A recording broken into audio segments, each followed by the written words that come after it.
Hello, I'm Alison Osborne from jobs.ac.uk and welcome to our video series How to Succeed at Job Interviews. I'm here with Sean Russell, who is an ex-director of University of Warwick and University of Birmingham Career Services. Sean has over 10 years experience interviewing people and is now a career coach, trainer and consultant. Sean, thank you for joining me today. Pleasure. I think the burning question on everyone's minds when they have an interview is what questions will I be asked? Do you think it's possible to predict interview questions? Absolutely.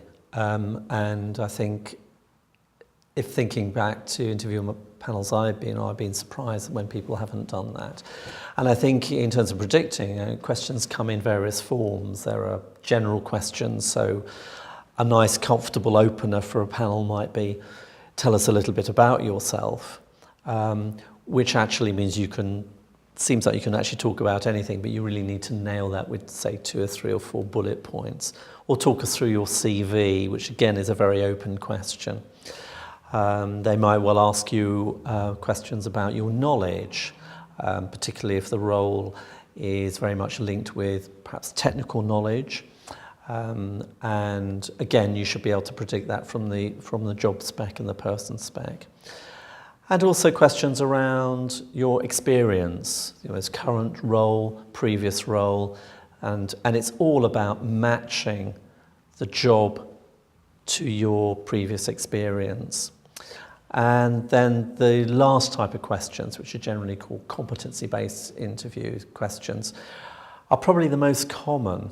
And these are questions which typically start off with, tell us about a time when you have demonstrated an example of, and then whatever competency it might be, teamwork, time management, a whole range of terms which again will be made explicit in the job description. So that's where you can really predict questions.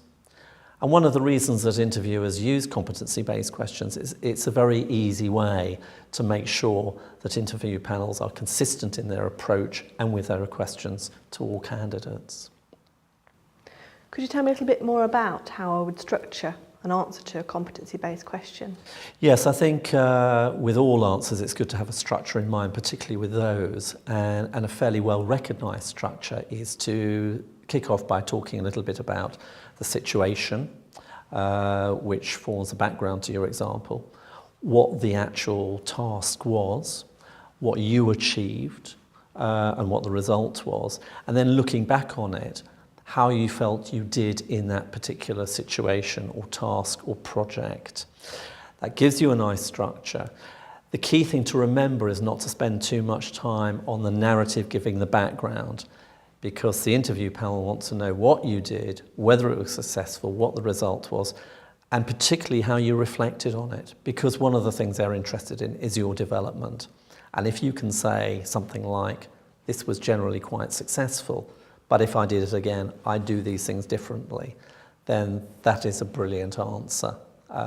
They may well then have further follow-up questions to dig down a little bit into particular aspects of that teamwork. If you said that you were a good team player, they may say, well, what is it about your personal characteristics that make you a good team worker or leader or whatever it might be? Well, thank you very much for your time, Sean. Not at all. Absolute pleasure. Thanks very much indeed.